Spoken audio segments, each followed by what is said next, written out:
Hi, everyone, and welcome to this introductory session on the new MA program at Tel Aviv University, Social and Policy Aspects of Climate Change. My name is Dan Rabinowitz. I am professor at the Department of Sociology and Anthropology, and I'm head of this program, which we are opening in October 2023. Let us begin with this short presentation about this program. This is the program's name, as you can see. We are happy to say that this is a program that is looking at the social, economic, political, and cultural aspects of the climate crisis. There are many ways to look at it. Of course, these aspects are very relevant for social scientists.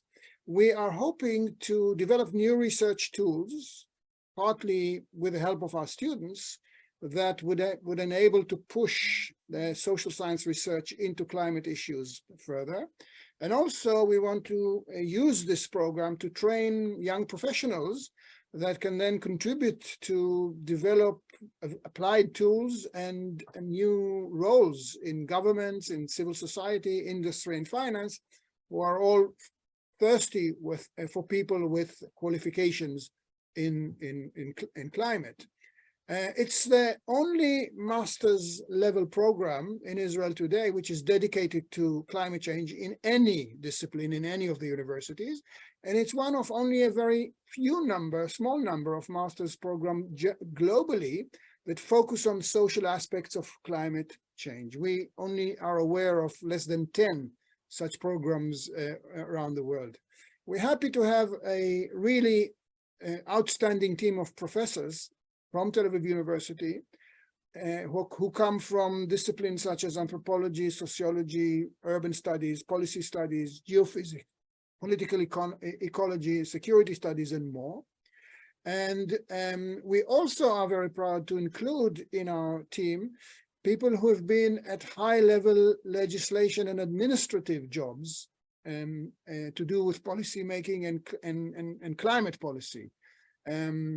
We want our students to have hands-on experience in a variety of organizations, both in national and local government and civil society, industry and finance, whose work, of course, is relevant for climate change.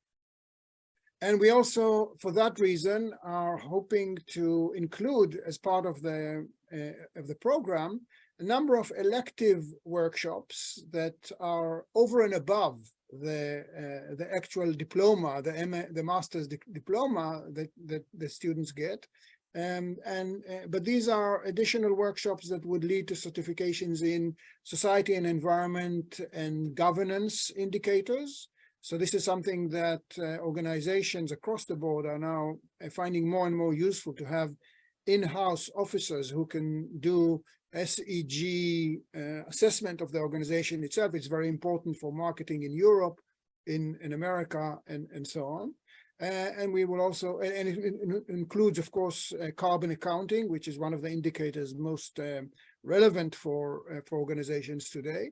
And we also will have a workshop on project evaluation, which in the field of climate is really becoming very important. These extra qualifications will come at no extra cost, and we are offering them as a service to our students. Who we'll be learning with? Well, I, as head of the program, will also teach two courses. One is on climate change and social theory, another is on climate change in the Middle East. It's also the topic of my recent book with Stanford University Press called The Power of Deserts. Professor Colin Price from the School of Geophysics will give an introductory course on climate science, geared also for people who have no prior experience in earth sciences. We will have a course with Dr. Orly Ronen, maybe not every year, on urban climate policy. Dr. Miri Lavi-Ne'eman will teach climate and politics and ecological politics of climate. We will have a course on climate change and national security but with Dr. Shira Efron, Dr. Dov Chenin, previously a member of Knesset, and now heads the president of Israel's Climate Forum, will lead a climate change practicum in which students will have hands-on experience in organizations, government, as well as industry and finance and NGOs, which have a bearing on climate change. People will be interns in these organizations, which they will choose and then write a report about them. Dr. Rami Kaplan will teach a seminar on climate change and capitalism, and Professor Alon Tal, another former member of the Israeli Knesset, will lead a course on climate policy. This is just a table with all the names that I've just mentioned and their respective courses. I will not go into further detail here. The program comes in two branches, which students choose. One is this, what we call the studies track, which does not involve original research and does not involve writing a thesis, but needs more credit hours, 36 of them, which can be completed in 3 semesters: in the fall semester, which begins in October and ends in January, then the spring semester from March to June, and then a short summer semester in June and July. The research track involves original research, less credit hours in courses, but will also take longer because there is time that we need to allocate for designing the research, finding a thesis supervisor, and of course carrying out the research. The research. The initial admission of everybody is to the studies track, but after one semester, we weigh the applications of those who want to move to the research track, and according to their performance in the first semester, we decide whether they can do that or not.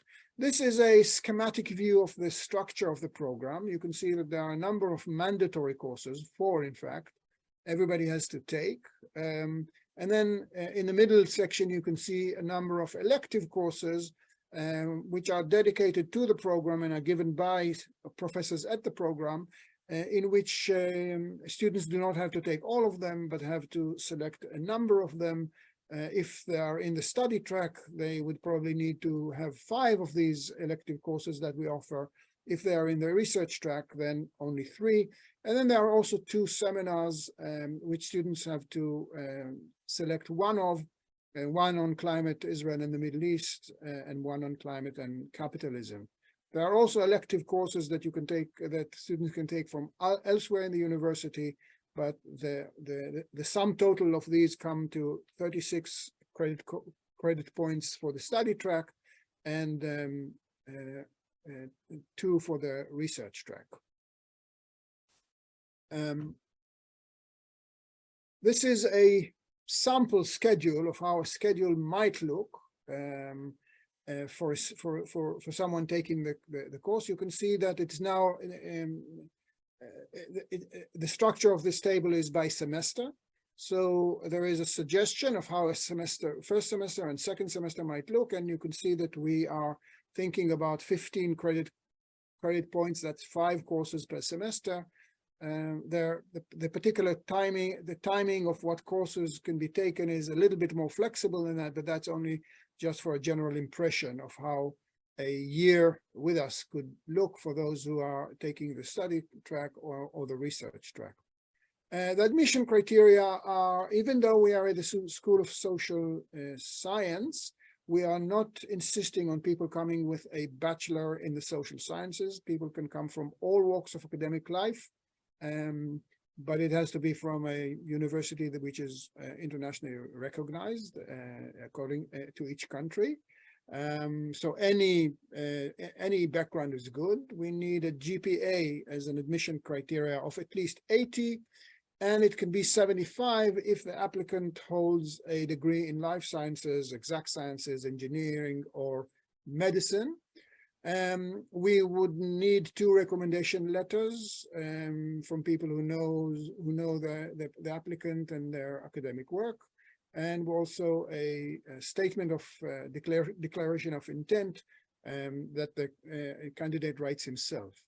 Sometimes we have conditional acceptance for candidates who have not yet completed the entire array of entry requirements. So they sometimes are given another term with us to complete, and they are only conditionally acceptance for the first semester. English proficiency requirement for applicants from abroad. So if they have a bachelor degree from a university where language of instruction is English, there's no need to prove any English proficiency. But if applicants from overseas are not native English speakers and have a bachelor's degree from a program not taught in English, then they must provide proof of either of the following. You can see it's either TOEFL or one of their equivalents. Cambridge, for example, is also admissible. Here are some links that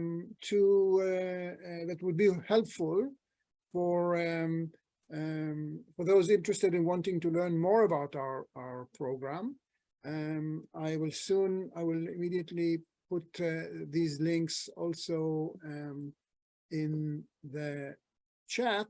It's now in the chat, so those who want to can look them up and follow them in the chat. I will also include in the chat my email address for those of you who want to be in touch and ask some questions and get more information. But otherwise, I'd like to thank you for your time, for being with us today. And we hope that we have aroused your interest and have enticed you at least to become more interested and learn more about our program, MA in Social and Policy Aspects of Climate Change, which we are inaugurating in October 2023 here at Tel Aviv University. Have a good day.